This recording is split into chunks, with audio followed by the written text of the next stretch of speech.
now. I never imagined I would attend my own funeral, yet there I stood, hidden beneath a black coat and an old baseball cap, watching mourners file into St. Andrew's Church. They weren't saying goodbye to someone else. They were saying goodbye to me. At least, that's what everyone believed. A massive portrait of my face rested beside an expensive mahogany casket. White roses covered the stage. Soft piano music echoed through the church. Friends, former employees, business partners, neighbors, even distant relatives had come to pay their respects. But one thing caught my attention. My two sons, Daniel and Michael, didn't look heartbroken. They looked relieved. Every fake tear, every fake hug, every rehearsed speech was part of a performance, because only they knew the truth. There was no body inside that coffin. I wasn't dead. 3 weeks earlier, they had drugged me, forged my signature, transferred control of my billion-dollar company, and convinced the authorities that I had died in a boating accident. They thought I had disappeared forever, but they made one mistake. They forgot about the one person who had spent 40 years building an empire, a man who never quit, a man who always planned 3 moves ahead. Today, their perfect plan was about to collapse. In front of everyone they had lied to. I took one deep breath, placed my hand on the church door, and pushed it open. The sound echoed through the silent sanctuary. Every head turned toward me. The priest stopped speaking. The choir fell silent. My sons slowly lifted their heads, and the color drained from their faces, because the dead man had just walked into his own funeral. The moment I stepped through those church doors, time seemed to freeze. The priest lowered his Bible. The pianist's fingers stopped moving. Even the children in the front row turned to stare. For a few long seconds, nobody spoke. Nobody breathed. My son stood beside my coffin, completely motionless. Daniel was the first to whisper, "Dad?" His voice trembled. Michael's face turned pale. It looked as if he had seen a ghost. Ironically, that's exactly what everyone else believed they were seeing. A woman in the second row screamed. Someone dropped a bouquet of flowers. One elderly man crossed himself and whispered, "Dear God, it's a miracle." I slowly walked down the center aisle. Every step echoed through the silent church. I wasn't in a hurry. After all, I'd waited 3 weeks for this moment. When I reached the front, I looked at my own portrait. It was the same photo my company had used for its annual reports. A smile I no longer recognized. Below it, a polished brass plaque read, "Richard Hayes, beloved father, visionary gone too soon." I almost laughed. Gone? I was standing less than 3 feet away. I turned toward the coffin. With one hand, I slowly lifted the lid. Gasps filled the room. It was empty. Exactly as I expected. There had never been a body, because there had never been a death. I closed the lid again, then faced the hundreds of people staring at me. My name is Richard Hayes, and as you can clearly see, I'm not dead. The church erupted into chaos. People shouted over each other. Phones came out instantly. Someone started recording. Business executives who had worked with me for years rushed forward in disbelief. But I wasn't looking at them. My eyes never left my sons. Daniel finally found his voice. This isn't possible." Michael stepped backward. "You were declared dead." I nodded slowly. "Yes, I know, because both of you made sure of it." The room fell silent again. My words hit harder than anyone expected. The priest looked from me to my sons. Completely confused, one of my oldest business partners stood up. "Richard, what exactly are you saying?" I looked around the church. "I'll explain everything. But first, I want everyone here to know something. I didn't lose my company. I didn't disappear. I was betrayed by my own family." Daniel suddenly shouted, "He's lying!" But his voice cracked. For the first time in their lives, neither of my sons looked powerful. They looked terrified, because they knew something no one else did. I hadn't just survived. I had returned with proof, and that proof was sitting inside a black briefcase waiting outside the church. No one moved. The silence inside the church felt heavier than the coffin itself. Daniel forced a nervous laugh. "Dad, you're confused. You've been through something traumatic. We need to get you to a hospital." I looked straight into his eyes and smiled. "I don't need a hospital. I need the truth." Michael stepped forward. "Enough. You disappeared for weeks. Everyone believed you were dead. You can't just walk in here and make ridiculous accusations." "I can," I replied calmly, "because every word I'm saying is backed by evidence." I slowly reached into my coat pocket. Everyone inside the church held their breath. Instead of pulling out documents, I held up a small silver key. "This key opens the black briefcase waiting outside this church." People immediately turned toward the entrance. Standing quietly near the doors was an elderly man in a grey suit, holding a black leather briefcase. The moment Daniel saw him, the color drained from his face. Michael whispered, "No, that's impossible." The man slowly walked down the aisle. It was Arthur Collins. For 35 years, Arthur had been my lawyer, my closest advisor, and the only person who knew every detail of my business. My sons believed he had retired months ago. They were wrong. Arthur stopped beside me without saying a single word and handed me the briefcase. I unlocked it. Inside were organized files, a laptop, several USB drives, and one sealed envelope marked in bold red letters. "Open only if I am declared dead." A wave of whispers spread across the church. I held up the envelope and looked directly at my sons. I prepared this file 7 years ago. I knew that one day someone might try to steal everything I built. I just never imagined that someone would be my own children. Daniel shouted, "Don't listen to him. He's lying." No one paid attention to him anymore. Every eye in the church was fixed on the envelope in my hands. I slowly broke the seal and handed the letter to Arthur. "Read it." Arthur adjusted his glasses and began reading. "If this letter is ever opened, it means I have been declared dead under suspicious circumstances. Everything inside this briefcase must immediately be delivered to law enforcement and the board of directors." The church became completely silent. Arthur continued, "The enclosed evidence contains financial records, security footage, digital backups, signed witness statements, and documents identifying everyone involved in the illegal takeover of my company." Michael stumbled backward. Daniel grabbed his brother's arm, but both of them were already shaking. For the first time in their lives, they weren't acting. They were genuinely terrified. Arthur reached back into the briefcase and removed a small USB drive. He looked at everyone in the room before saying, "This isn't even the strongest piece of evidence." I nodded slowly. "The real evidence, Gayi, was already sent to federal investigators early this morning." The entire church erupted into chaos. My sons looked at each other in complete panic. They had planned my funeral. Instead, they had just attended the beginning of their own downfall. 3 weeks earlier, I believed I was the luckiest father in the world. For 42 years, I had built Hayes Construction from a single pickup truck into one of the largest construction companies in the state. Every contract, every building, every dollar had been earned through hard work. I'd always dreamed of leaving it all to my sons.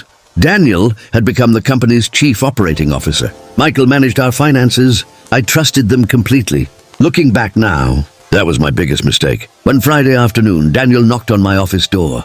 "Dad, we need to talk." His voice sounded unusually serious. Michael followed him inside carrying several folders. Daniel smiled. "You've worked hard your entire life. It's time for you to slow down. We want you to enjoy retirement." I laughed. "I'm not ready to retire yet." Michael leaned forward. "You don't have to disappear. You'll still own everything. We just want to handle the daily operations." It sounded reasonable. They were my sons. Why wouldn't I trust them? Daniel placed several documents on my desk. "These are only temporary management papers, so we can sign contracts without bothering you every day." I skimmed through the first few pages. Everything looked normal, but something stopped me. One paragraph, buried deep inside the paperwork, didn't belong there. I quietly closed the folder. "I'll have Arthur review these first." For the first time, Daniel's smile disappeared. "Dad, don't you trust us?" I looked at both of them. Trust has nothing to do with it. I never sign legal documents without my attorney. The room became strangely quiet. Michael forced another smile. "Of course. We completely understand." They collected the papers and walked out. But just before Daniel closed the office door, I heard him whisper something. "We'll do it another way." At first, I thought I had imagined it. I wish I had, because 2 days later, Daniel invited me on a weekend fishing trip. The three of us. Just like old times. It had been years since we spent time together. I couldn't say no. Sunday morning. We left before sunrise. The lake was calm. The weather was perfect. For the first hour, everything felt normal. We laughed. We talked about Mom. We remembered old family vacations. For a moment, I believed my family was finally healing. Then Daniel handed me a bottle of water. "You look tired, Dad. Drink this."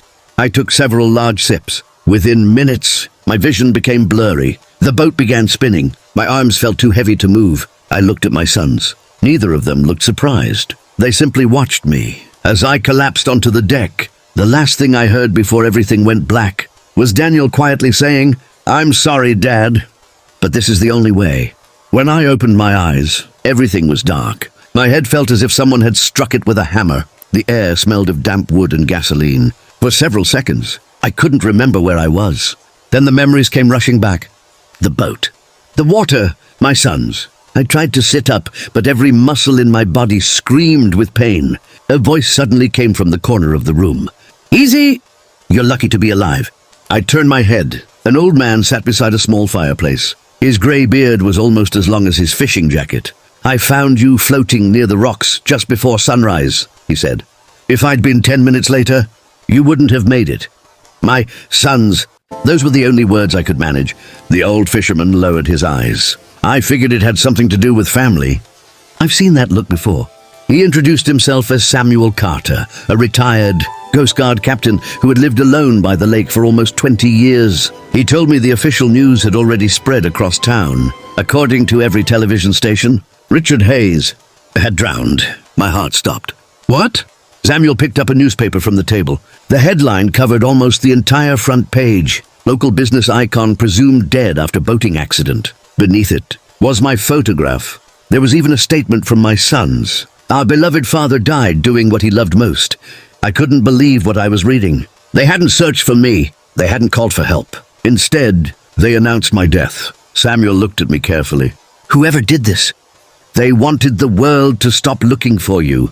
At that moment, everything became clear. This had never been an accident. It had been a plan, a carefully planned betrayal. I closed my eyes. The pain wasn't in my body anymore. It was in my heart. The 2 boys I had raised, the 2 children I had carried on my shoulders, had erased me from the world. Samuel placed a hand on my shoulder. "What are you going to do?" I remained silent for several moments. Then I looked out the window toward the lake where my old life had almost ended. "I'm not going back until I know exactly how far this betrayal goes." Samuel nodded slowly. "Good. Because while you were unconscious, someone came looking for your body." My heartbeat quickened. "What do you mean?" He stood up and walked toward the window. "A black SUV stopped outside my cabin yesterday. They showed me your photograph. They offered me $50,000 if I ever found you." He turned around, and they said something I'll never forget. "If Richard Hayes is still alive, call us before you call the police." A chill ran down my spine. My sons didn't just want my company. They wanted to make absolutely certain that I never came back. I didn't sleep that night. Every time I closed my eyes, I saw my sons standing over me on that boat. For 68 years, I believed family was stronger than money. I had been wrong. Just before sunrise, Samuel walked into the cabin carrying 2 cups of coffee. "You need to decide your next move." I stared into the fire. "If I go back now, they'll know I survived." Samuel nodded. "And if they're willing to fake your death, they might try again." He was right. For the first time in my life, I was afraid of my own children. Then I remembered something. A secret almost no one knew. Not even Daniel. Not even Michael. 30 years earlier, when Hayes Construction was still struggling, my wife Emily had convinced me to create a private emergency trust. "If anything ever happens to you," she had said, "promise me the company won't fall into the wrong hands." We followed her advice. Only 3 people knew the complete details. Me, Arthur Collins, and the judge who approved the documents. The trust contained one extraordinary rule. If my death was ever proven to be fraudulent, every transfer of ownership would become automatically invalid. Control of the company would immediately return to me. I looked at Samuel. "I need to contact Arthur." Samuel frowned. "Can you trust him?" I smiled for the first time in days. I've trusted Arthur for 35 years. He never broke that trust. Samuel handed me an old prepaid phone. No names, no messages, just one call. I dialed Arthur's private number from memory. It rang twice. Then I heard his voice. "Hello?" "It's me." Silence. Several seconds passed before he whispered, "Richard." My God, I thought you were dead. So did everyone else. Arthur's breathing became heavier. I knew something wasn't right. They pushed the paperwork through too quickly. They refused an independent investigation. They even insisted on a closed-casket funeral. I closed my eyes. They planned everything. Arthur lowered his voice. "Richard, you need to know something." "What?" "The day after your death, Daniel and Michael emptied every executive office. They destroyed company files. They fired employees who questioned them." My heart sank. "How many?" 32. "Some had worked beside you for over 20 years." I gripped the phone tighter. They're erasing everything I built, Arthur answered quietly. No, they're trying to. Then his tone changed. But they failed.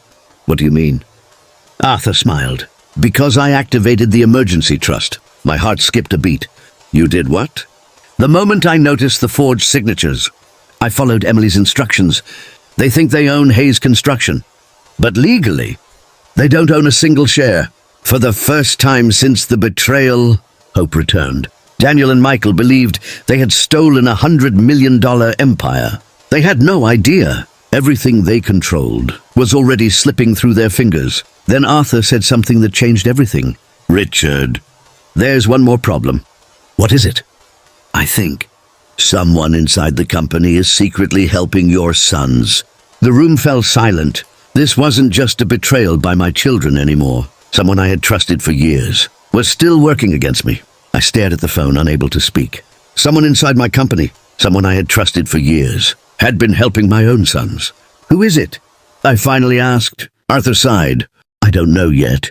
But someone has been leaking confidential information. Every private meeting, every legal document, every move I made after your disappearance. They knew. A cold chill ran through me. That meant my sons hadn't acted alone.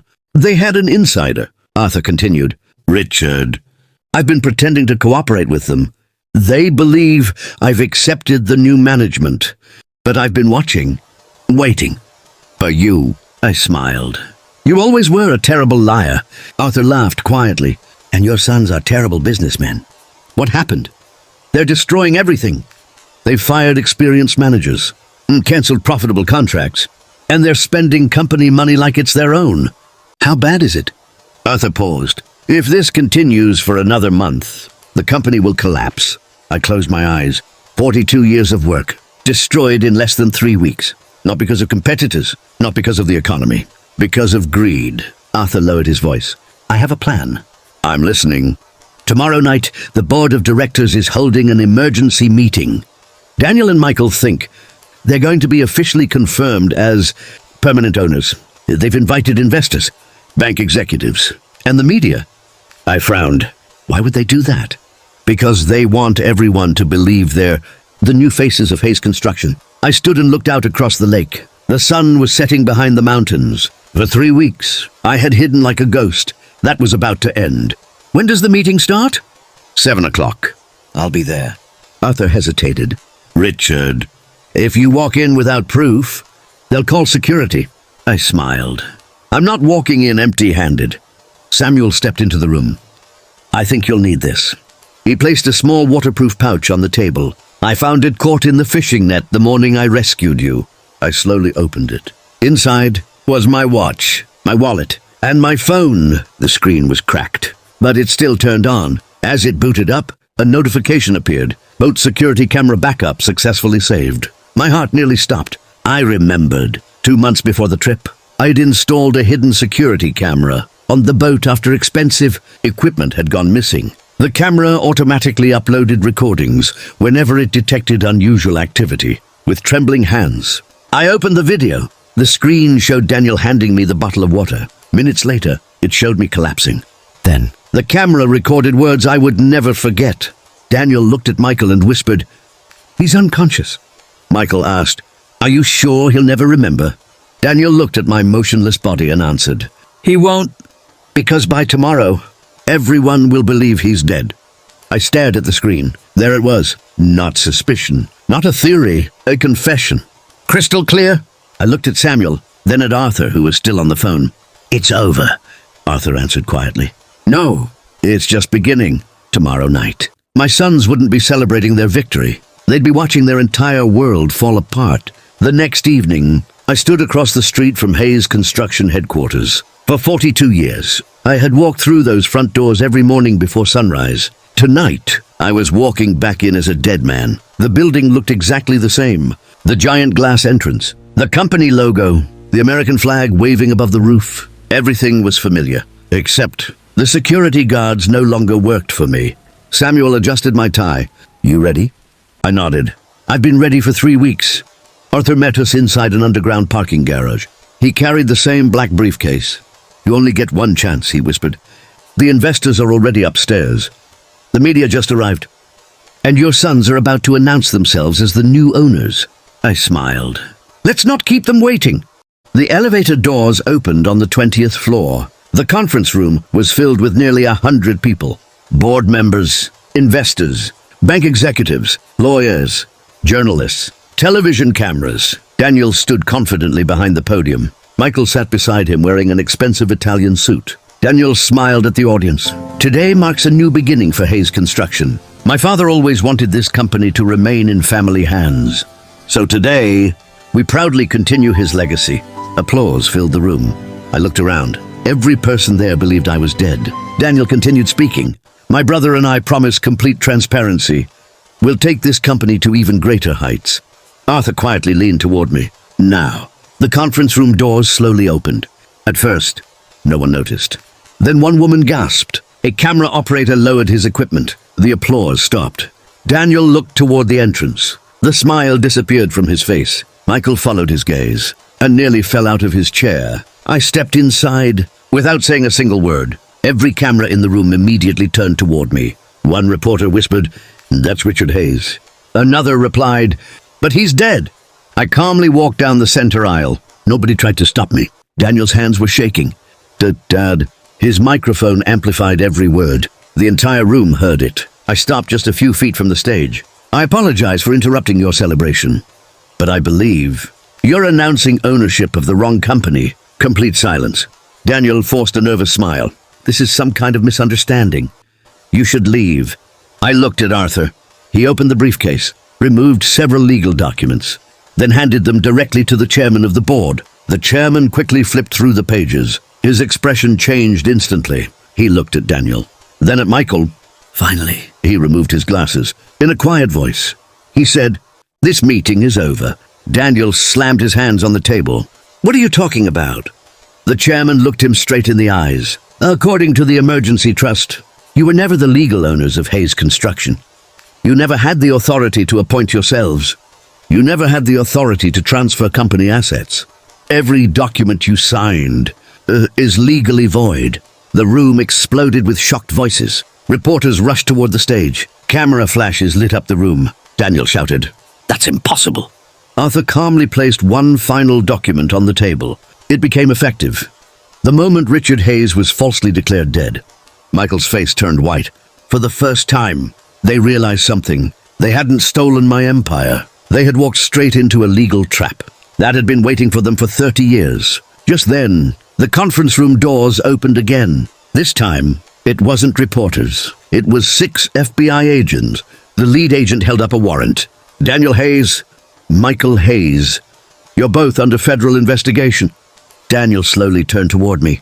His voice barely came out. "You planned this." I looked him in the eyes. "No, I prepared for the day when someone I trusted would betray me." The agent stepped forward. Handcuffs came out, and my sons finally understood. Their nightmare had only just begun. Conference room was silent. The only sound was the click of handcuffs. Daniel stared at the FBI agents in disbelief. There has to be some mistake. The lead agent didn't even look up. "There isn't."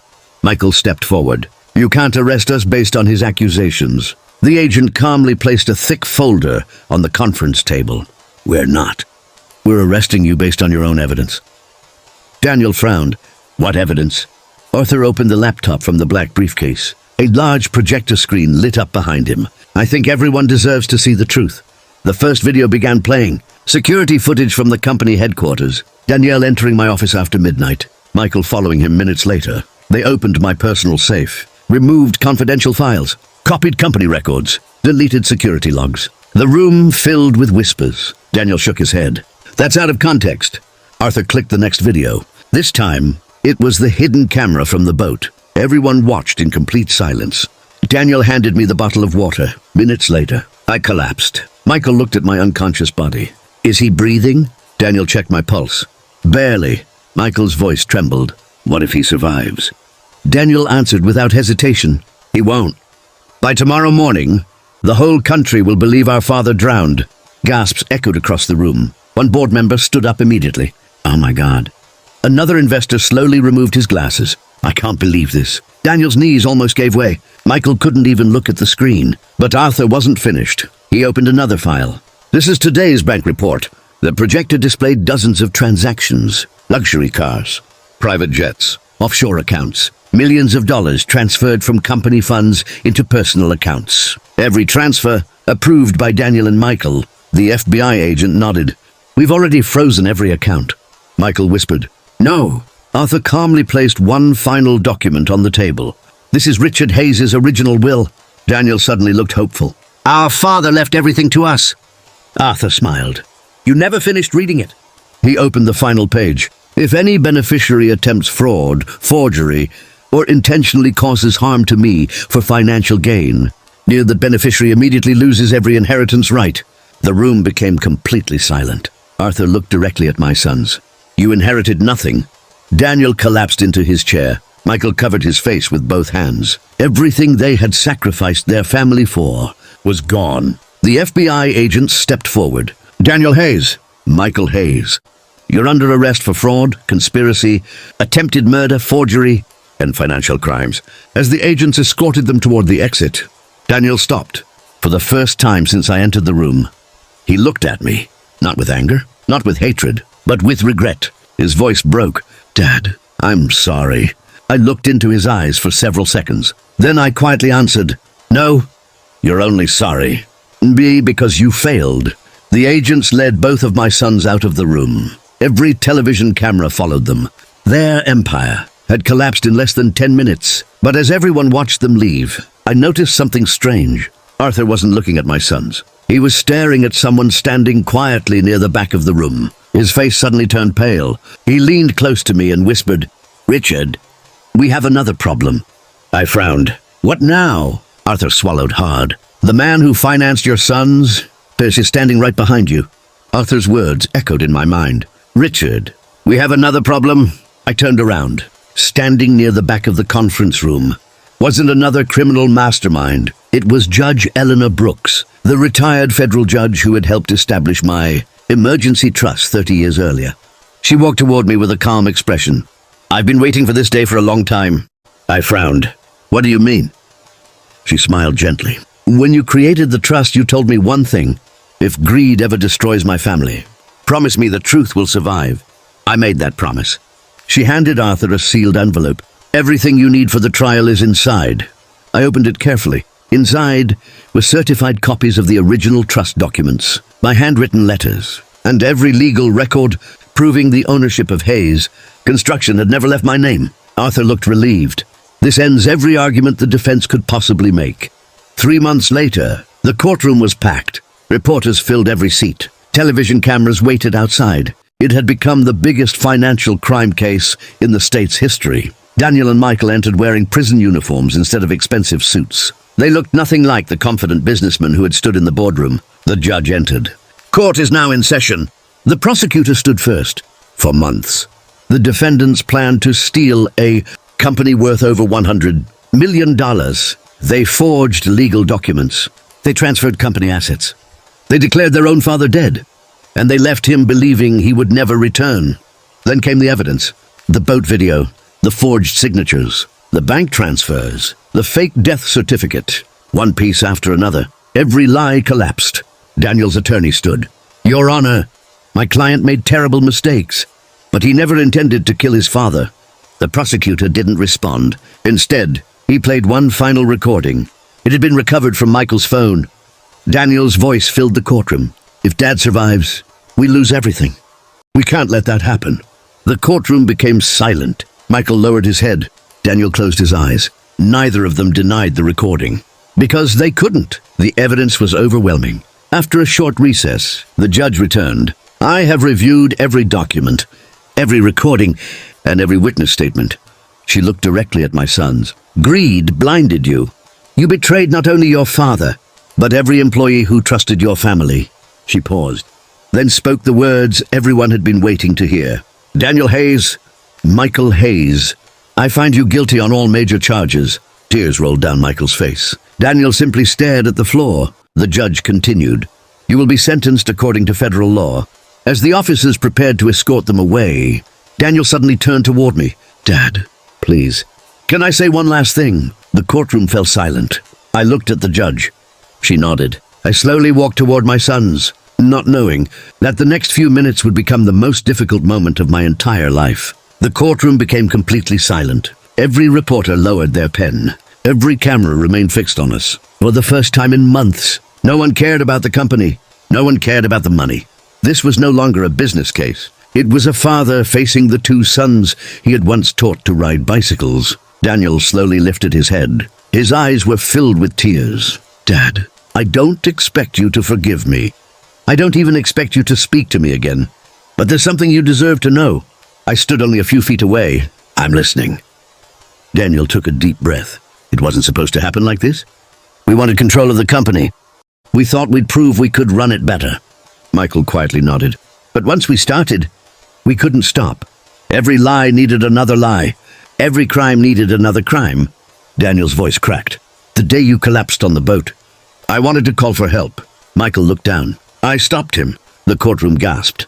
Daniel continued. "I was afraid. I was weak. I listened to greed instead of my conscience. I'll regret that for the rest of my life."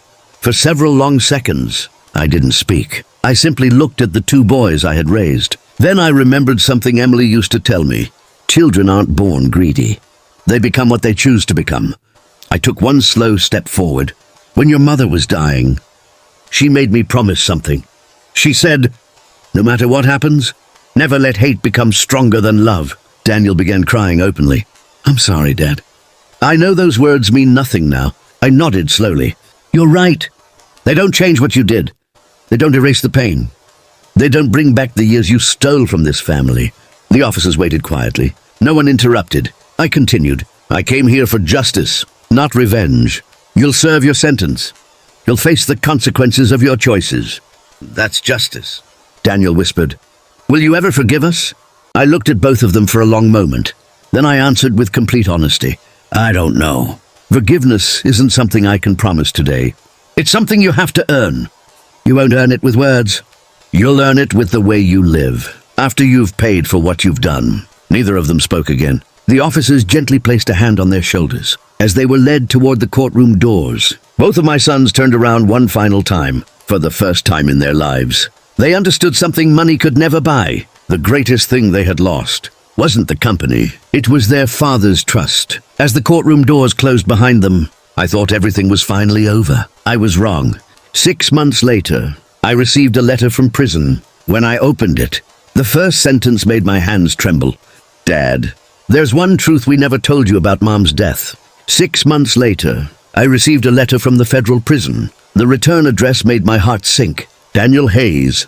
For almost an hour, the envelope remained unopened on my desk. Part of me wanted to throw it away. Another part needed to know why my son had written to me. Finally, I opened it. The first sentence made my hands tremble. "Dad, there's one truth we never told you about Mom's death." I read the letter again. Then again. Daniel continued. "The night Mom died, she called both of us into her hospital room. She knew she didn't have much time left. She asked us to promise we'd always protect you." Tears filled my eyes. I still remembered that night. Emily had smiled at me even though she was dying.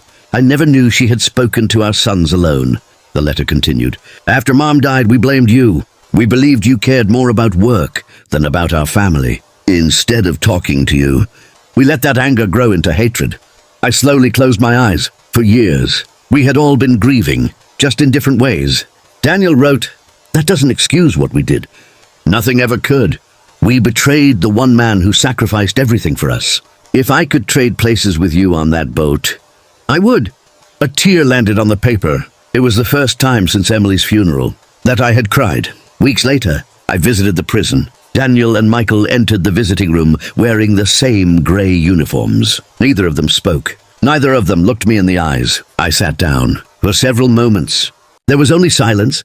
Finally, I reached into my pocket. I placed an old family photograph on the table. It showed the four of us standing on a beach 25 years earlier. Emily was laughing. The boys were children, and I looked happier than I had ever been. I slid the picture toward them. "I brought this so you'll never forget who you were, before greed changed you." Both of my sons broke down in tears. Michael whispered, "We don't deserve another chance." I nodded. "No, you don't." They both looked up. "But your mother believed people could change. And because I loved her, I'm willing to believe it too. I stood up. I'm not giving you your inheritance. I'm not giving you my company. But I'm giving you something far more valuable.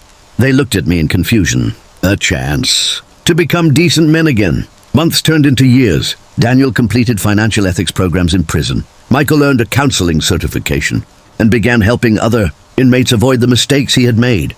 Neither of them asked me for money. Neither of them asked for the company. Every letter they sent contained only one sentence. We're still trying to become the sons you deserved.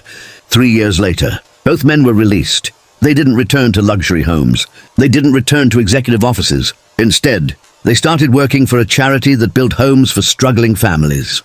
Quietly. Without cameras. Without headlines. One Sunday afternoon, they came to visit me. We sat on the porch where Emily and I used to drink coffee every morning. No one spoke about the company. No one spoke about the trial. For the first time in many years, we were simply a family. I looked toward the sunset and smiled. I had spent my entire life believing success meant building the biggest company. I was wrong. Success was rebuilding a broken family. Not every wound heals. Not every scar disappears. But sometimes, justice opens the door, and forgiveness gives you the courage to walk through it. My name is Richard Hayes. This is the story of how my sons stole my fortune. But in the end, they found something far more valuable than money. They found their way home,